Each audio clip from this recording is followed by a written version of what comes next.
저의 신앙 고백이 되게 해달라고 하면서 매일 한 번씩 부르다시피 합니다. 너무 좋은 그 가사 말이 너무나 좋더라고요. 오늘 하나님의 법이라는 그 제목이 너무 거창하죠. 그런데 우리가 마태복음 7장 21절로 23절의 말씀은 그냥 흘려보내면, 물론 성경 말씀의 내용은 모두 다 그냥 흘려보내면 안 되는 말씀이지만, 이 말씀이 제가 목사하시 받고 나서 제일 두렵고 떨리는 말씀으로 저에게 다가오더라는 것이죠. 왜냐하면 저는 이제 순복음교회 출신이면서 어려서부터 기도원 다니면서 이제 불러불러 하는 목사님들이 너무 많으셔서 그게 정석인 줄 알았어요. 물론 정석도 있으시지만. 그런데 이제 그래서 저는 이제 30대 때 하나님께서 이제 저에게 능력을 뭐 누구나 다 주시지만, 하나님께서 이제 영안이 열리게 하시니까 영안이 열리면서 기도하면 다 낫고 막 이런 은사를 막 주시더라고요, 저에게 30대 초반에. 그게 저는 그게 너무 싫었어요. 왜냐면 말씀도 모르는데 이거 내가 행하다가 이거 잘못되는 거 아니야? 저 누가 가르쳐주지도 않는데 그런 마음이 들어서, 주님 저 말씀도 모르는데 저 말씀이 좀 어느 정도 이렇게 찼을 때 이런 은사가 나타나게 해주세요 하면서 저는 굉장히 그게 두렵고 떨렸었거든요.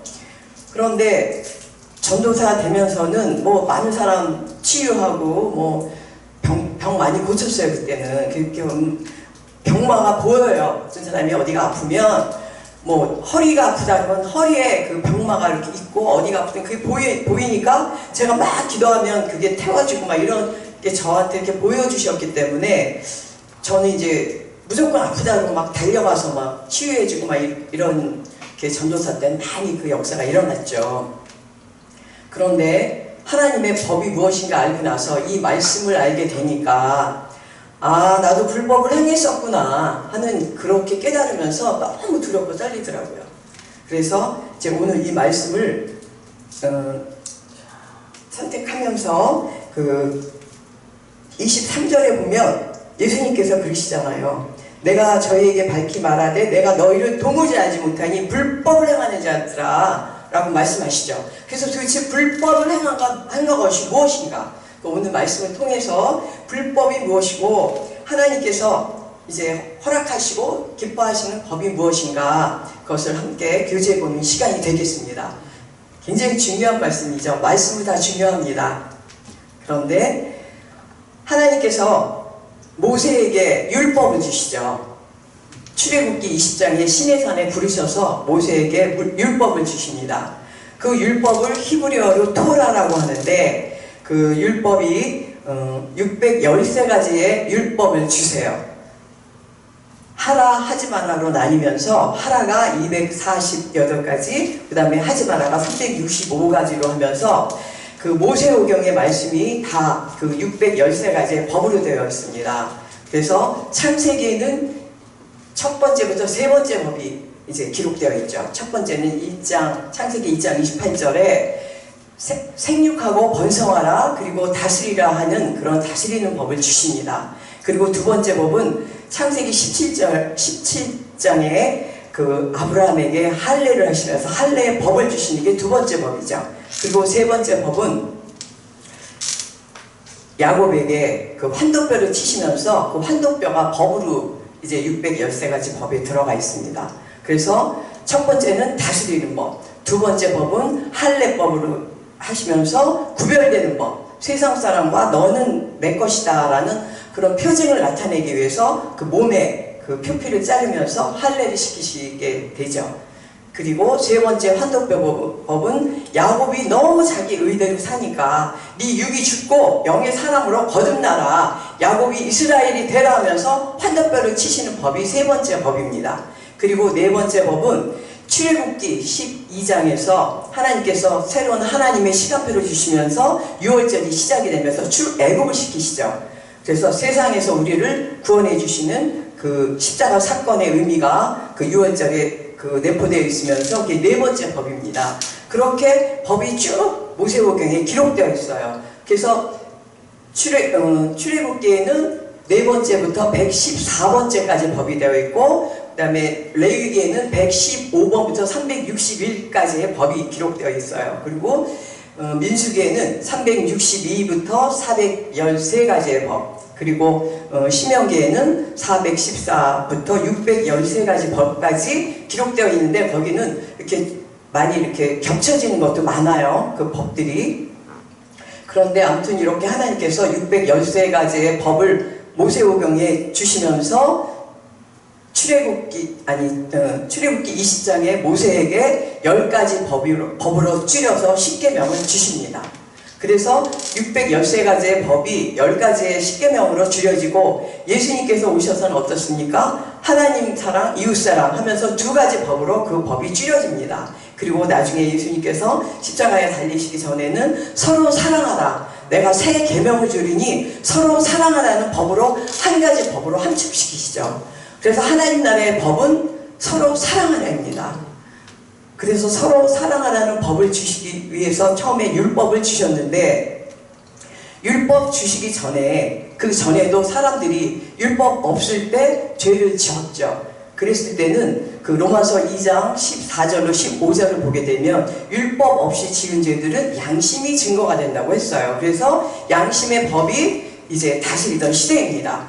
그래서 창세기부터 그 출애굽기 20장까지는 양심의 법, 그리고 출애굽기 20장부터는 율법 시대가 시작이 되죠.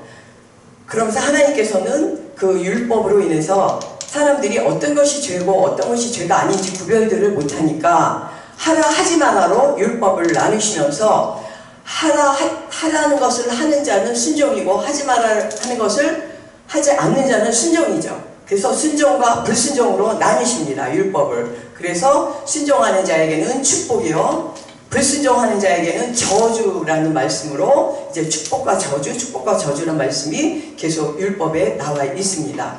그러면서 이제 그 가나안에 들어가서는 그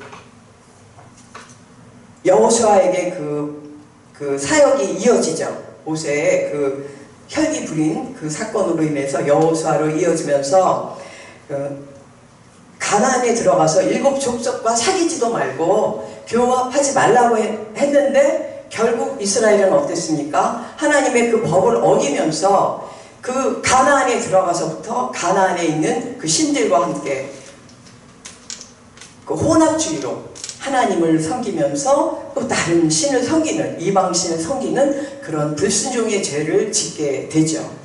그래서 하나님께서 계속 선지자들을 통해서 너희들이 이렇게 불순종하게 되면 너희들이 섬기는 그 나라에 그 다른 이방 신을 섬기는 그 나라에 가서 너희들을 노예로 이제 노예 생활을 하게 하겠다라는 그런 말씀을 계속 선지자들을 통해서 선포를 하십니다. 그래도 듣질 않죠. 왕들부터 듣질 않습니다. 그렇게 하나님과 하나님께서 주신 율법을 지키면서도 이방신의 그런 악법들을 함께 지켰던 것이 바로 이스라엘의 역사죠. 그러면서 하나님께서 이제 결국은 북이스라엘과 남유다로 나뉘게 되면서 북이스라엘은 아수르에게 망하게 하시고 남유다는 바벨론 포로로 잡히게 하십니다. 그렇게 70년 동안 바벨론 포로로 있게 하시면서 그 다음에 하나님께서는 또 선지자를 통해서 회복을 언약을 하시죠. 그러면서 내가 메시아를 보낼 것이다. 메시아를 보내서 너희들을 다시 회복해 할 것이다 라는 언약을 하십니다. 그랬을 때 그 많은 선지자들을 통해서 하나님께서 그 언약을 하시는데 그 메시아가 과연 언제 오실까 하면서 이제 이스라엘은 그 바벨론 포로에서 해방이 되면서 그 하나님의 법 오직 율법만 섬기겠노라 하면서 결국에 가서는 율법이 우상이 되어버립니다. 그 말씀 이해가 가시죠? 율법에서는 죄를 발견하라고 주셨는데 죄를 발견하라고 주신 그 율법 가지고 완전히 서로 죄만을 깨달아야 되는데 죄를 발견해서 정죄를 한다는 것이죠. 저 사람한테는 무슨 죄가 있어? 저 사람한테는 무슨 죄가 있어? 이렇게 정죄를 하게 됩니다.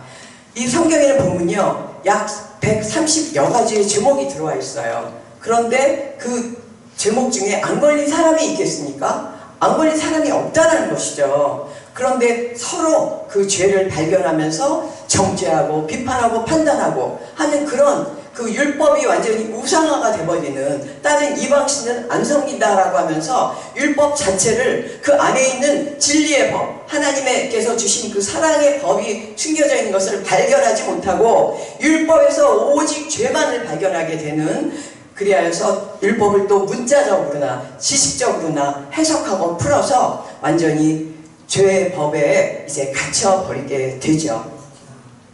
그랬을 때 하나님께서는 말라기 선지자를 끝으로 한 400년을 침묵하시다가 예수 그리스도께서 이제 오시게 됩니다.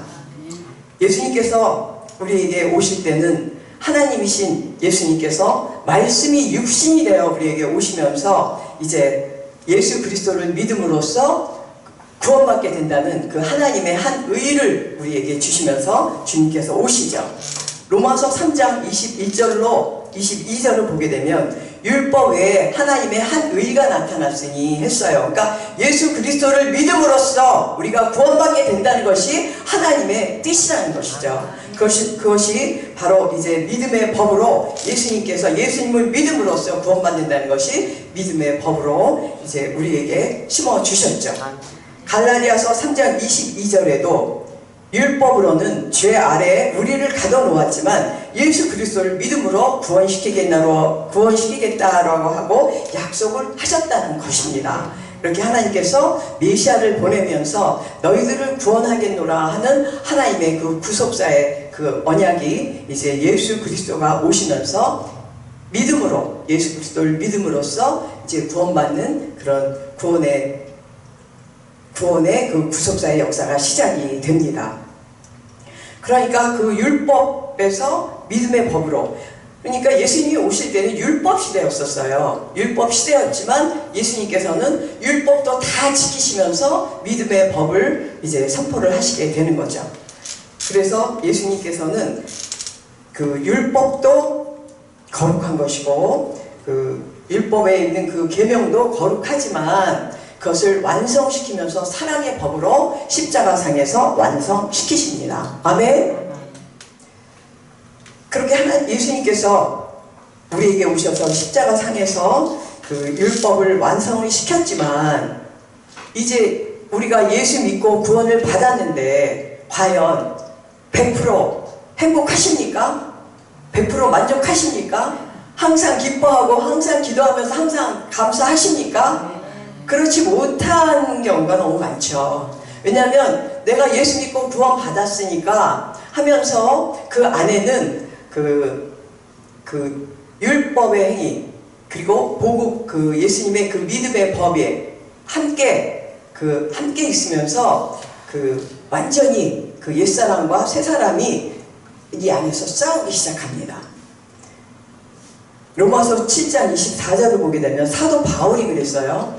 오라 나는 공고한 자로다. 이 사망의 몸에서 누가 나를 건져내랴 하고 사도 바울도 그렇게 했다는 것이죠. 그러니까 사도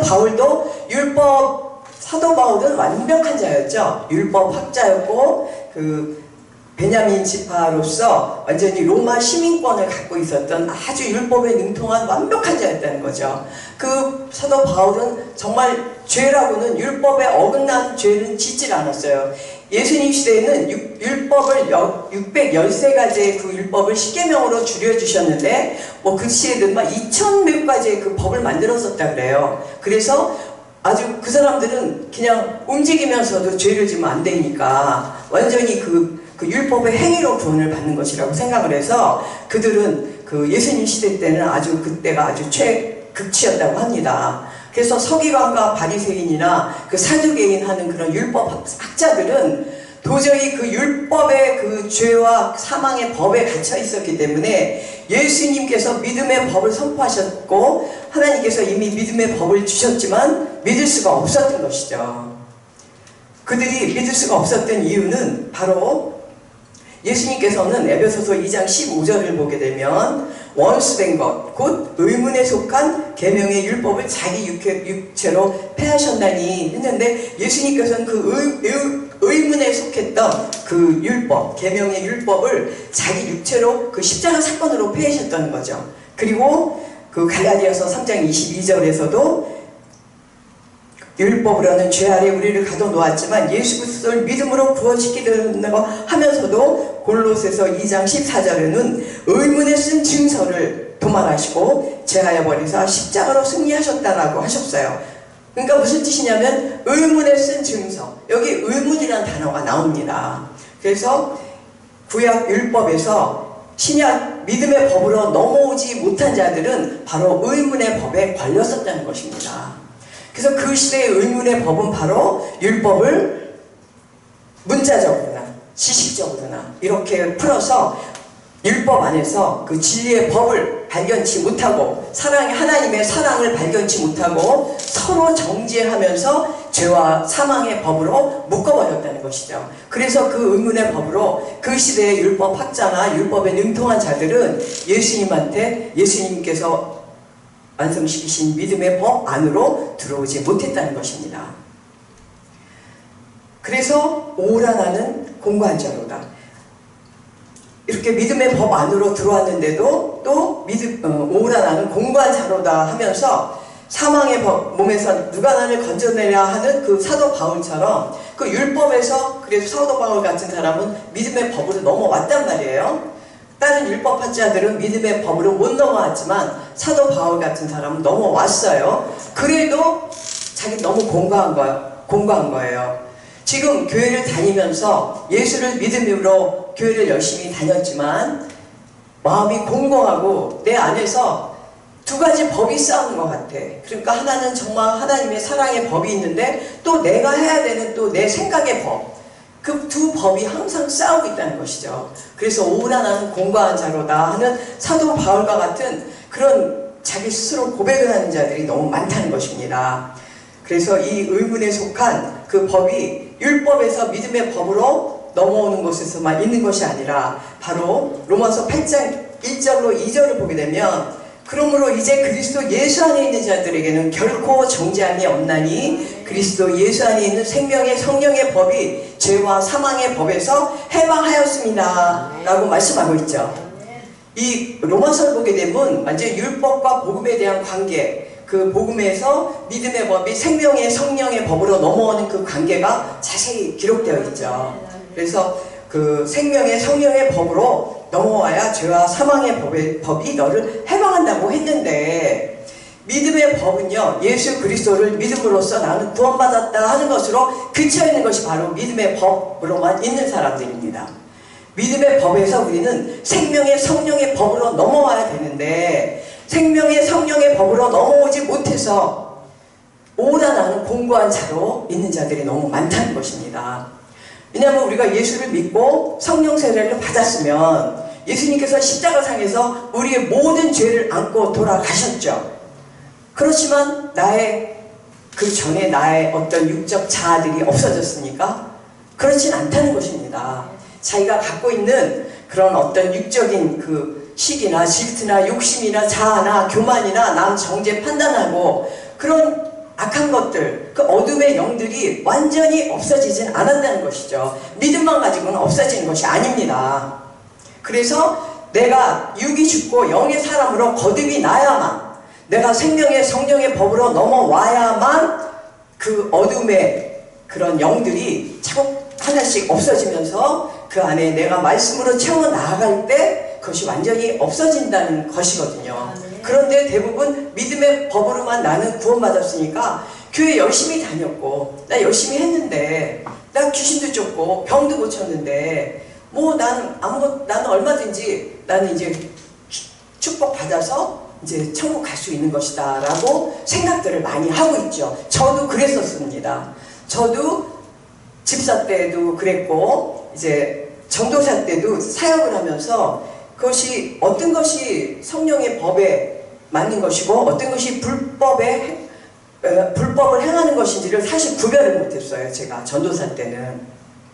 그런데 하나님께서 목사가 되고 나니까 이 말씀을 딱 보는데 이 말씀이 막 불처럼 저한테 확 와서 닿는 거예요. 그리고 그 전에 제가 집사 때 저에게 꿈으로 보여주셨던 것이 있었거든요. 그래서 그 꿈에 대한 것을 이제 언젠가는 간증을 할 거라고 제가 생각을 했고, 오늘 제가 혹시 간증하지 않을까 이런 생각을 했는데, 이제 성령님께서 그것도 역사를 하셔야만 간증하게 될 것 같아요. 그래서 이게 왜 주여 주여 22절을 보게 되면 주님, 우리가 주님의 이름으로 예수님의 이름으로 선지자 노릇 예언되었다는 거예요. 그 예수님 이름으로 내가 귀신을 쫓아냈어요. 예수 이름으로 명하느니 떠나가라 하고 귀신 쫓아냈다는 거죠. 그리고 예수 이름으로 내가 많은 능력을 해냈어요. 병도 고치고 뭐 방언 통변 막 이런 거 다 했는데 도대체 왜 불법을 행하는 자들이라고 했을까 하는 이 말씀을 제가 혼자 생각하면서 막 성경을 막 찾아보면서 이 말씀이랑 짝이 되는 말씀이 무엇일까 막 이러고 고민을 하면서 이제 조금씩 성숙해 나가면서 이 율법과 믿음의 법과 생명의 성령의 법으로 넘어오는 이 단계를 내가 깨닫지 못했었구나 하는 것을 제가 알게 되었습니다. 근데 대부분들은요, 내가 성령 세례를 받았기 때문에 나는 생명의 성령의 법으로 넘어온 줄 알아요. 그렇지 않습니다. 왜 예수님께서 이들은 분명히 성령 세례를 받았으니까 방언도 했을 거 아닙니까? 그리고 예수 이름으로 귀신을 쫓아내는 건 예수님을 믿고 성령 세례를 받은 사람들이거든요. 그래서 성령의 은사 중에 방언의 은사도 나타나고 능력 행함도 나타나고 귀신도 쫓을 수 있다는 것이었는데 왜 예수님이 이 불법을 행하는 자야 그랬을까? 그것에 제가 의문이었습니다. 그런데 그것이 무엇이냐면 바로 믿음의 법에서 생명의 성령의 법으로 넘어오는데 세 가지 의문의 법이 막고 있다는 것입니다. 그래서 이걸 알고 나니까 많은 영적 지도자들도 이 법에 걸려있는 사람들은 절대 하나님이 보실 때 생명의 성령의 법으로 넘어오지 못했다는 것입니다. 이 세 가지 이 의문의 법이 무엇이냐면 첫 번째는 종교법입니다. 대부분 기독교를 종교인 줄 알고 있어요. 기독교는 종교가 아니죠. 기독교는 무엇이죠? 신앙입니다. 하나님과 나와의 관계에서 이루어지는 믿음 안에서 이루어지는 하나님께서 이끄시는 대로 나를 죽이고 하나님께서 이끄신 대로 가는 이 신앙의 단계지 종교처럼 네가 열심히 나와서 헌금 많이 하면 네가 열심히 나와서 봉사 많이 하면 내가 너한테 이거 줄게 저거 줄게 하는 그런 무당신과 같은 그런 종교가 아니라는 것이죠. 근데 저는 그때만 해도 집사 때는 헌금 진짜 1등으로 많이 해야 된다라고 저는 생각을 했어요. 제가 패션 사업을 하면서 30대 초반부터 11조로 100만 원씩 냈으면 그 시대에 1000만 원 벌면 엄청 버는 거였거든요. 여자로서. 그렇게 물질 축복을 하나님이 주셨는데 그러면서 헌금 엄청 많이 했지, 뭐 성가대 하면서 그 여전도 했지, 새벽기도, 뭐 기도랑 기도는 다 다녔죠. 그리고 뭐 또 오살리기도 가야 된다 그러면 열심히 쫓아다녔어요. 그러면서 저는 또 사회생활은 열심히 했다는 것이죠. 왜냐하면 돈을 벌어야 된다고 생각을 했기 때문에 사회생활 열심히 했어요. 그래서 사회생활도 열심히 했고 하나님 그 신앙생활이라고 저는 생각하고 열심히 했지만 제가 했던 거는 종교생활이었다는 것이죠. 뭐냐면 왜 그러냐면 제가 사업을 하다가 바꿨어요. 업종을. 압구정동에서 여성 전용 그 사우나를 아주 최고 고급으로 제가 그때 했었습니다. 근데 그때에서 제가 완전히 그 많은 물질을 잃어버렸을 때 하나님을 원망한 거예요. 하나님, 제가 이렇게 헌금도 많이 하고 제가 이렇게 열심히 봉사하고 제가 드리는 시간이 얼만데 왜 제가 하는 일에 왜 사업을 망하게 하셨습니까? 하면서 제가 한 1년을 교회를 안 나갔었어요.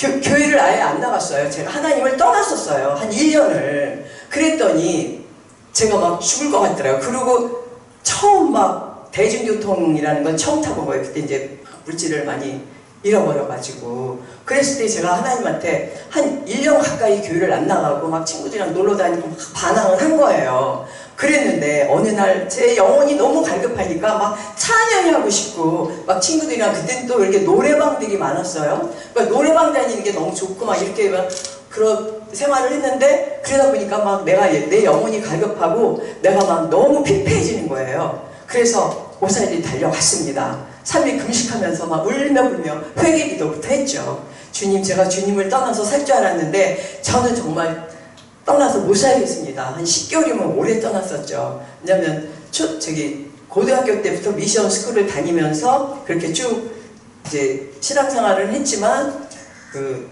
인격적인 하나님은 20대 이제 중후반에 만났고 그랬는데 하나님을 떠나서 하나님을 배신해 본 적은 한 번도 없는데 그때 그냥 하나님 잠깐 떠났었어요. 그랬는데 제가 정말 죽을 것 같더라고요. 너무 갈급하고 하나님의 음성도 안 들리고 막 그랬는데 걔가 가서 막 회개하면서 하나님께 하나님 제가 잘못했어요. 근데 제가 뭘 잘못해서 왜 뭐가 이렇게 얽혔는지 저한테 알려주세요. 아무도 이거를 아는 사람도 없고 저한테 얘기해 준 사람도 없습니다. 그리고 물어보고 싶지도 않습니다.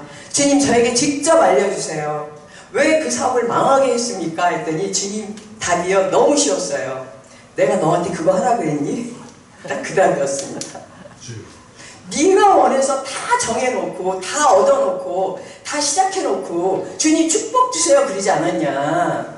그러면 내가 축복 줄 만한 그런 모든 거를 갖춰놓은 상태에서 너가 나한테 의논했니? 이거 해도 될까요? 이거 하면 안 될까요? 막 그런 질문을 하지 못했다는 것이죠. 그때 이제 저보다 훨씬 먼저 신학을 했던 우리 친구가 있었어요. 신복음에서. 근데 그 친구가 전도사를 했는데 이제 그 친구가 이제 살짝 막 이렇게 하는 것에 이제 그 사우나에 대한 그런 게 뭐에 이제 저기 해갖고 사단의 그 교계에 넘어가서 한 거지. 어제 말씀하셨듯이 사단이 너한테 이렇게 한 거를 왜 나한테 와서 얘기를 하냐 딱 그러시는 거예요. 그래서 너 나한테 지금 너 물질 축복 줘야만 나를 믿으려고 그랬니? 너 그런 하나님인 줄 알았니? 딱 그러시는 거예요. 근데 막 책망하시지도 않고 따뜻하게 내가 너 그거 하라 그랬니? 그거 네가 나한테 의논도 안 했잖니? 그러니까 네가 사단의 괴계에 넘어가서 그 소리 듣고 네가 해놓고 왜 나한테 와서 너는 그러니? 막 그렇게 하나님께서 말씀하시더라고요. 그래서 제가 막 울며 불면서 주님 잘못했습니다. 용서해 주세요. 저 여태까지 종교생활 했군요. 종교생활 했더라고요. 그러니까 무당한테 가서 막 점 보면서 북채 뭐라 그래요? 그거 놓고 돈 놓고 뭐 축복되게 해달라고 막 하는 그런 거랑 똑같은 그런 종교 생활을 해놓고 무슨 네가 나한테 이런 질문을 하느냐. 그래서 제가 누구한테 배우지도 않았는데 기독교는 종교 생활이 아니구나. 내가 잘못 믿었구나 여태까지. 그 주님이 너무 나한테 축복을 주시니까 내가 이렇게 열심히 하니까 주님이 주셨는 줄 알았다. 막 이러면서 제가 혼자서 이제 많이 자책을 했죠. 회개 많이 하고 이제 그 신앙생활하는 저의 믿음이 이제 좀 성숙됐었습니다. 그런 시절이 있었는데, 그러니까 바로 그러고 나서 그때 그 능력 행하는 것도 그랬었어요. 이게 성령께서 하시는 거잖아요. 내가 고치는 게 아니거든요. 우리 고목사님이 아무리 능력이 있으셔서 하셔서 하나님께서 하시는 거잖아요. 그죠? 우리가 하는 게 아니에요. 그런데 그만큼 그런 능력을 쓰실 만한 그릇이 되니까 쓰는 거지. 우리가 처음에 성령 받아갖고는 그 표적으로 하나님이 보여주시는 거예요. 방언도 나오게 하시고 그 다음에 막 무슨 불도 받게 하시고 이런 거는 표적이란 말이죠. 내가 살아서 역사하는 것이다. 내가 너와 함께 하는 것이라는 거를 보여주시는 거니까 그때 기도하면 병도 고쳐주시고 막 이랬던 거지. 좀 잘하고 나니까 내가 하면 막 나니까 막 그냥 보기만 하고 하나님한테 물어보지도 않고 그냥 내가 이런 능력이 있네 막 속으로 이제 그렇게 이제 되더라고요. 전도사 하고 나니까 그런 막 의의가 막 생기고 이제 막 그랬을 때 이게 불법이었구나. 아멘. 하나님의 법은 생명의 성령의 법으로 넘어간 자들, 그들에게 성령께서 역사하시는 그 능력으로 행해야 되는데 아직 믿음의 법에만 갇혀 있어서 영적 어린아이가 처음에 잠깐 맛을 보여줬더니 그 다음에는 자라지도 않고 영적으로 자라지도 않고 그 상태에서 그냥 나가서 자기가 하더라는 것이죠.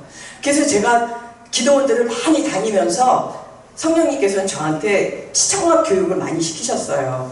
아주 정말 제가 처음 전도사 때는요, 기도원에 어디 가라? 그리고 가면은 꼭 지하실에 냄새 나는데 막 그런 데를 보내세요. 그러면 저는요, 그때 우리 홍 목사님도 정말 깔끔하시지만 제가 친구를 갖고 다녔어요. 제 베개랑 이불을 갖고 다녔어요. 제가 사역하면서.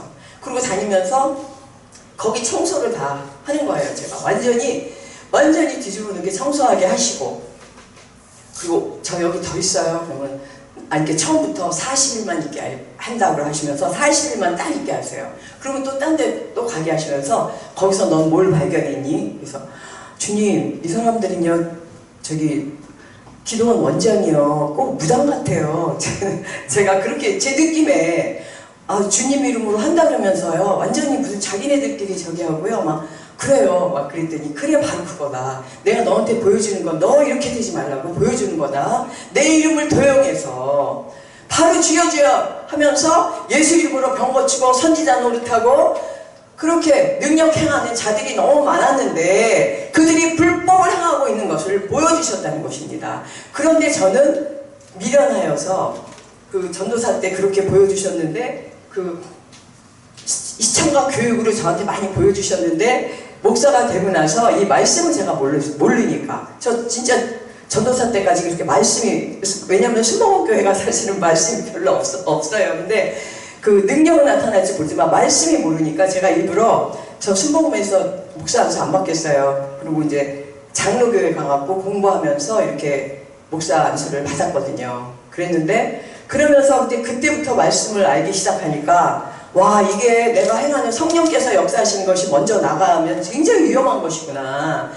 본인이 다 하는 건 줄 알고 내가 한다라고 생각하면서 내가 병 고쳐주지 돈 얼마 너 내야 돼 막 이런 분들 너무 많았어요 그때는. 그래서 기도원 원장들이 우리나라 기독교를 다 배려놨다는 그런 설도 있는데 아주 재벌된 그런 부부가 그 기도원 원장 기도원 하면서 막 건물을 사고 뭐 아무튼 엄청 부자들이 많더라고요.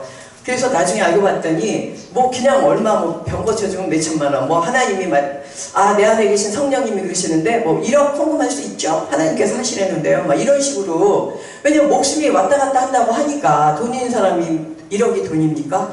그런 식으로 하면서 불법을 행하는 거를 저한테 보여주시더라고요. 그래서 저한테 영안이 열리니까 그 기도원 원장이 들어있는 저를 짐승을 보게 하시는 거예요. 그 아니니까 거짓 선지자의 수준에서 떠나서 계시록에 보면 용의 입과 짐승의 입과 거짓 선지자의 입에서 나온다 그랬거든요. 그런데 그러니까 용 수준까지는 못 가지만 거짓 선지자에서 그 짐승 노릇하는 그 짐승이 들어있는 걸 보이게 하시더라는 거죠. 그래서 어떤 남자 목사님은 제가 전도사 때 뭐 사례비를 얼마큼 많이 드릴 테니까 이제 오시라 하면서 했는데 두 군데가 있었어요. 여자 목사님이 있었고 남자 목사님이 있어서 제가 막 기도를 했어요. 주님 제가 어디로 가야 될까요? 막 그런데 새벽 기도하는데 그 남자 목사님 입에서 불곰이 2마리가 하면서 곰이 나오더라고요. 불곰이. 이게 탐욕이래요. 그 물질에 대한 탐욕. 그러니까 만몬신으로 아주 쌓여 있더라고요. 그분은 그 뭐 차도 1억짜리 차 타고 다니시고 막 그래요. 그러니 뭐 그것도 하나님이 주신 능력인가 은사인가 보다 이제 했는데 그런 분도 계시고 그러니까 그렇게 뭐 또 어떤 분은 제가 집회를 갔는데 여자 목사님인데 굉장히 능력 있는 분인데 비단 구렁이로 이렇게 쇼를 누르고 있는 그런 걸 보여주시고 그 제 영안을 열리면서 그러니까 어제 우리 고 목사님 말씀하셨듯이 정동수 목사님께서 2000년 전에 이미 없어졌다는 건 우리는 다 이상한 사람이야. 우리 눈에 보이는 건 다 이상한 거잖아. 그렇잖아요. 왜? 하나님께서 아무나한테 안 주시는 거죠.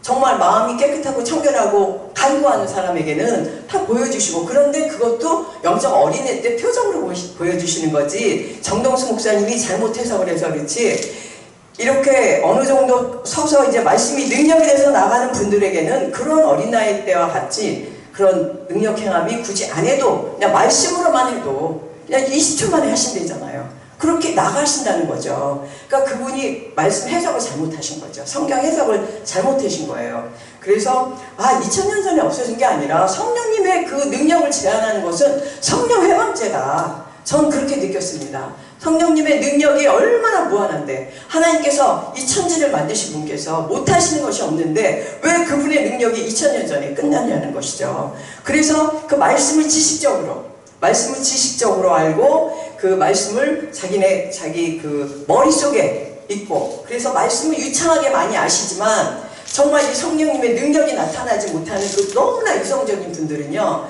제가 또 아는 목사님 한 분은 개인적으로 아는 게 아니라 제가 전도사 때 그 목사님 말씀이 너무 좋아서 그 목사님 말씀으로 제가 한 2년 공부한 적이 있는데 그 자살했어요. 그분 미국에서 사역하신 김성수 목사님이라고. 말씀이 너무 아주 너무 달아서 제가 처음에 목사 되고 사역할 때 그 목사님 말씀 가지고 제가 아 이건 아니구나, 이 잘못된 거구나, 그런 거를 제가 분별하면서 이제 설교 말씀을 하고 그랬는데, 그분이 자살을 하셨다는 게 또 딜레마인 거예요. 근데 그분이 뭐라 그러시냐면 그 하영조 목사님 교회에서 그 은사행함이 막 있었어요. 막 쓰러지고 막 이런 거를 했을 때 저거는 다 이상하다는 거죠. 왜 이 시대에 왜 저런 일을 하냐.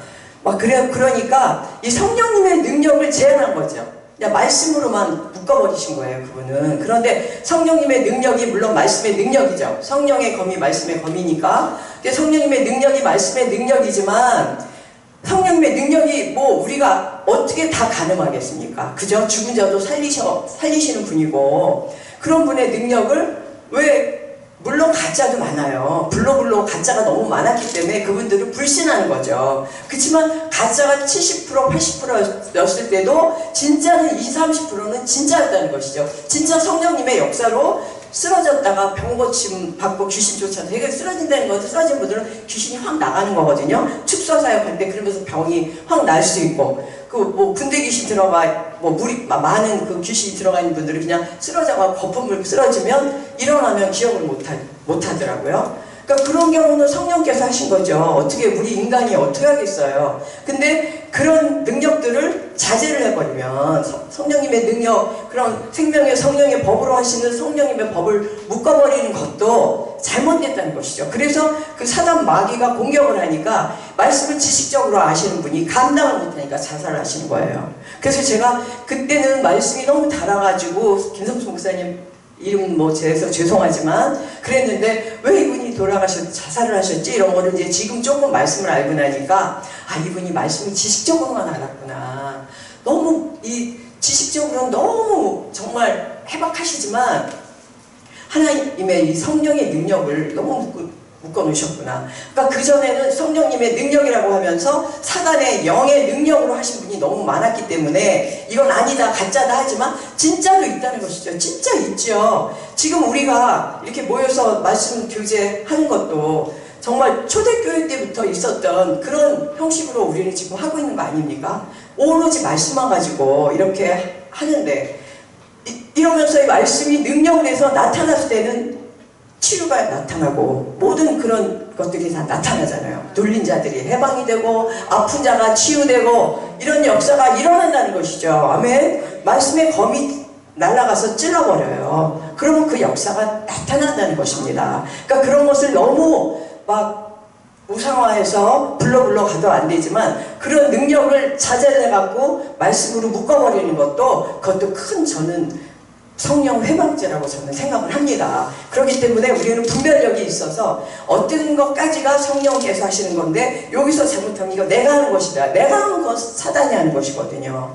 내 의의가 들어가면 그 순간부터 사단이 역사하면 엄청난 그 성령님의 역사에 버금가는 능력이 나타날 수도 있어요. 옛날엔 엄청난 능력들이 나타났죠. 근데 한동안 이제부터는 그런 능력이 안 나타나는 이유가 무엇이냐면, 우리나라가 처음 이제 성령님의 능력이 나타나기 시작할 때는 우리나라 기독교 수준이 영적 어린아이 수준이었어요. 그러니까 표적으로 보여줘야만 쓰러지고 자빠지고 막 이런 게 보여줘서 이제 그래야만 알기 때문에 기독교, 아, 이렇게 되는 거구나라는 걸 아는데, 그걸로 그치면 안 된다는 것이죠. 그걸로 그치면 이제 점점점 성숙해 나가야 되잖아요. 대한민국 기독교 수준이 점점 올라가려면 이 말씀을 알아야 수준이 올라가는 것입니다. 아멘. 이 말씀이 없으면 이 생명의 성령의 법, 이 성령의 능력이 말씀의 검이라 그랬잖아요. 이 말씀의 능력이 있어야만 이 기독교가 이제는 이제 광야에서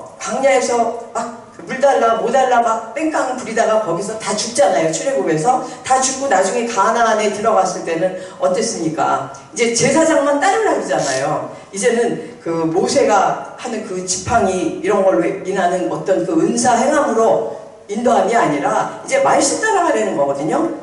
그 제사장 따라가라 그러잖아요. 가나안에 들어가서는 그렇게 말씀 따라가는 것이에요. 그러니까 우리나라 기독교 수준도 이제 말씀 따라가야 되는데, 여기서 멈춰버리게 되면 말씀의 능력으로 능력 행함이 나타나야 되는데, 이제 그 초창기에 나타났던 그런 은사들이 많이 안 나타나니까 뭐 하나님이 이제 좀 우리나라 어떻게 하셨나 막 이러고 그러더라고요. 그런데 말씀이 홍수처럼 참 많이들 나오지만 과연 영을 자라게 하는 말씀이냐 이거죠. 영을 살리는 말씀이냐, 영을 살려서 자라게 하는 말씀이냐, 그게 중요한 거지. 그 말씀이 매일 있는 성경 있는 것, 저분이 한 얘기 또 여기서 되고 저분 이렇다면 영이 자라겠습니까?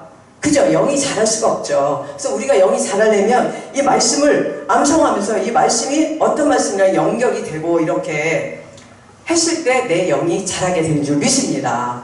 그래서 이 믿음의 법 안에 갇혀 있는 자들이 바로 주여 주여 하면서 주의 이름으로 귀신 쫓고 병 고치고 선지자 노릇 했다는 것입니다. 그랬을 때 예수님께서 이 불법을 행하는 자들아, 내가 하지 않았는데 왜 니네가 내 이름을 도용해서 니네가 왜 했냐, 그런 뜻입니다. 이 말씀이. 그러니까 불법으로 행한 것이죠.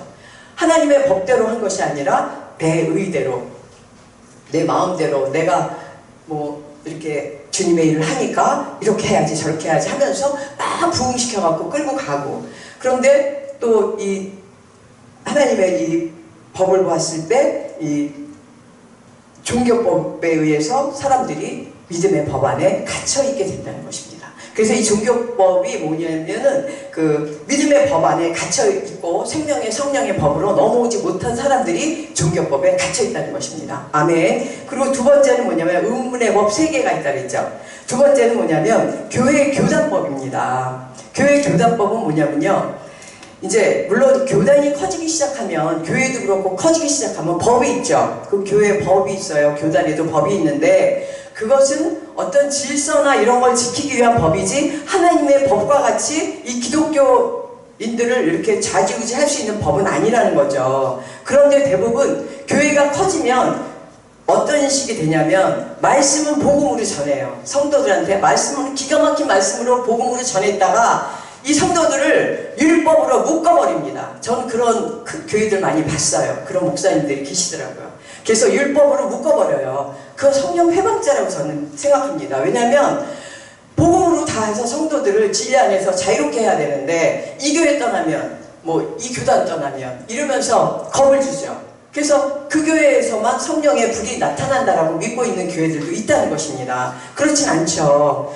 진리 안에서 우린 자유로워지기 때문에 한 아버지 밑에 한 성령으로 하나의 진리 가운데서 우리는 한 마음이 되라고 했거든요. 그렇지 어떤 교단, 어떤 교회가 중요한 게 아니라 정말 진리의 말씀이 있다면 그곳이 진짜 하나님의 법이 있는 곳인 줄 믿습니다. 그리고 세 번째가 제일 무서워요. 자기 율법. 대부분요, 죄송합니다 목사님, 여자 목사님보다 남자 목사님들이요 자기 율법이 강하신 분들이 많더라고요. 그래서 자기 율법을 자기만 지키면 되는데 자기 교인들도 이렇게 지키게 하면서 자기가 하나님 자리에 앉아있는 분들이 꽤 많아요. 물론 여자 목사님도 있죠. 저희 남자 목사님 시험 드실 분은 아니지만 인정하시겠지만 정말 자기 율법에 딱 쥐고 자기 맘만, 자기의 그 생각과 뜻이 하나님의 뜻인 것처럼 그렇게 갖춰져 있는 사람이 많습니다. 아무리 교회를 크게 하고 많은 성도들이 있을지 모르지만 그런 분들은 아마도 생명의 성령의 법으로 완전히 넘어오지 못하고 이제 그런 분들이 바로 성령 회방죄에 걸리지 않을까 하는 그런 우려가 됩니다. 그래서 이렇게 세 가지 의문의 법에 걸려있는 사람들은 생명의 성령의 법으로 넘어오지 못한다는 것입니다. 그러니까 첫 번째는 종교법. 여기에는 거기에 걸려있는 분 아무도 없죠. 그리고 교회 교단법. 그런 거에서 우리는 자유로워졌죠. 자기율법. 우리는 자기율법 없잖아요. 자기율법 있는 분들은 여기 와 계시지 않을 것입니다. 그냥 하나님께만 맡기고 하나님께서 가라 하시면 가고, 혹시 내가 이쪽으로 가려고 했는데 거기는 아니다 하는 메시지 주시면 아 그건 아니군요. 그리고 또 어떤 분이랑 얘기하면 또 맞아요. 그분도 그렇게 생각하신다 하면서 성령께서 또 확신을 주시고, 이제 그랬을 때 정말 나는 죽고 내가 죽어야만 그 말씀이 이제 성령이 되어서 성령의 능력으로 말씀이 내 안에 들어오게 되면 내가 바로 영의 사람으로 거듭나게 된다는 것입니다. 아멘. 그래서 이 마태복음 7장 21절로 23절의 말씀은 바로 이 믿음의 법 안에 갇혀서 성령께서 역사하시는 것이 아니라 내가 불러 하면서 내가 성령의 불이 아니라 불로 다른 불 끌어들여서 이제 하나님의 법을 어기는 그런 자들이기 때문에 주님께서는 이 불법을 행하는 자들아, 나는 도저히 너희를 모른다. 너희는 내 이름만 도용해서, 왜냐하면 예수 이름으로, 예수 그리스도 이름으로만 해도 떠나거든요. 마귀사자들은 그 순간 떠나요. 예수 그리스도 이름으로, 예수 이름으로 했을 때 빛의 말씀으로 선포할 때는 떠납니다. 그렇지만 그들이 완전히 없어졌냐는 거죠. 그들이 또 지나면요 7배 더 센 것들이 들어와 갖고요 또 가서 해줘도 또 그 순간은 또 괜찮지만 또 다시 또 들어오고 그렇게 되는 것이죠. 그래서 이 불법을 해요. 성령께서 하시면서 말씀과 같이 한다면 나은 것이 다시 들어오지 않습니다. 아버지께서 고쳐주신 병은 다시 도지지 않는다고 어제 말씀하신 것이 정말 맞아요. 전 체험을 많이 하고 있거든요. 그렇기 때문에 성령께서 하시는 것은 다시 사단 마귀가 들어오지도 못할 뿐더러 이제 아픈 것이 치유된 것도 완전히 치유가 됩니다. 마지막으로 이제 생명의 성령의 법으로 넘어온 자들은 로마서 8장 24절을 보게 되면 우리가 소망으로 구원을 얻었음에 보이는 소망이 아니니 보는 것을 누가 바라리오라고 했는데 이 말씀의 뜻은 뭐냐면 우리가 믿음의 법 안에 갇혀 있으면서 내가 소망이 있다, 천국 소망이 있다. 그래서 자기 소망, 그러니까 자기의 그 어떤 바램이죠, 바램. 그걸 소망으로 둔다는 거죠. 그러면서 그것이 하나님께서 이루어주실 거야. 그래서 천국 소망으로 연관해져요. 믿음의 법 안에 갇혀있는 자들은. 그런데 생명의 성령의 법으로 넘어온 사람들은 그 소망이 내 소망이 아니에요. 이 땅에서 내가 하고 싶은 것이 소망이 아니라 하나님께서 그의 나라와 그의 의를 구할 때 하나님께서 나에게 주시는 그 뜻, 그것이 무엇인가. 그 천국 소망이 생긴다는 것이죠. 그 말씀입니다. 로마서 8장 24절 말씀, 우리가 소망으로 구원을 얻었음에 보이는 소망이 아니니 보는 것을 누가 바라리오 라고 말씀하고 계시죠. 그렇다면 우리는 천국 소망을 갖고 있나, 아니면 내가 이 땅의 것만 지금 소망을 갖고 있나, 내 자신을 점검해 봐야 됩니다. 내가 아직도 이 땅의 것만으로 그 소망을 갖고 있고, 내가 처음 교회에 나왔을 때 그 기도했던 그 기도가 바뀌지 않고 매일 날마다 이거 주세요 저거 주세요. 그건 어린아이 기도거든요. 기도도 성숙해야 됩니다. 초등학생 기도 있고 그러니까 젖먹이든 무조건 젖만 주면 좋아하잖아요. 그리고 초등학교 되면 이거 사달라 저거 사달라 계속 하죠. 중학교 들어가고 고등학교 들어가서 대학교 들어가면 어떻습니까? 대학교 들어가면 이제 조금 내 부모님들이 물질이 어려우신데 내가 어느 정도 내가 알바를 해서 하든지 뭐 이렇게 되잖아요. 그거랑 똑같습니다. 영적인 상태도 영적 어린아이 때 무조건 달라 그래요. 주님 이거 주세요 저거 주세요. 점점점 자라다 보면 주님이 듣지도 않으시는 것 같아. 그리고 하다 보면 기도하다 보면 내가 너무 유치해진 것 같아. 이런 거는 하면 안 되나? 내가 좀 잘한 겁니다. 근데 그런 생각 안 하고 계속 이거 주세요 저거 주세요 이 땅의 소망을 가지고 그게 아버지께서 저에게 주실 줄 믿습니다라는 천국 소망으로 갖게 된다면 그 사람은 아직도 믿음의 법 안에 갇혀서 아직도 생명의 성령의 법으로 넘어오지 못한 사람이라는 것이죠. 그래서 우리 여기 다 목사님들이시니까 이제 또 집회 또 나가시고 말씀 선포하실 때 굉장히 이 말씀이 성도들이 아직 믿음의 법 안에 갇혀 있으면 생명의 성령의 법으로 넘어와라 하면서 이제 이 말씀이 또 우리가 영적 지도자들에게는 더욱더 강하게 들어오는 메시지인 줄 믿습니다. 그래서 생명의 성령의 법으로 넘어와야 그때 그리스도와 대화가 되니까 그리스도의 신부도 될 수 있는 거죠. 영적 어린아이로 있으면서 자기는 그리스도의 신부래요. 아니 5살짜리 6살짜리랑 성숙한 남자 성인이 결혼합니까? 못하죠. 그거랑 똑같습니다. 그래서 내가 어느 정도 자라서 주님과 대화가 되고 주님이 내 마음을 알듯이 내가 주님 마음을 알고 주님이 이렇게 하길 원하시는구나 이렇게 영적인 대화가 됐을 때 우리가 그리스도의 신부가 된다는 것을 깨달으시고 이 생명의 성령의 법으로 넘어오는 것이 하나님의 법이라고 이제 함께 하나님께 고백하는 그런 시간이 될 줄 믿습니다. 다 같이 기도드리며 이제 주여 삼창하고 이제 기도드릴 때에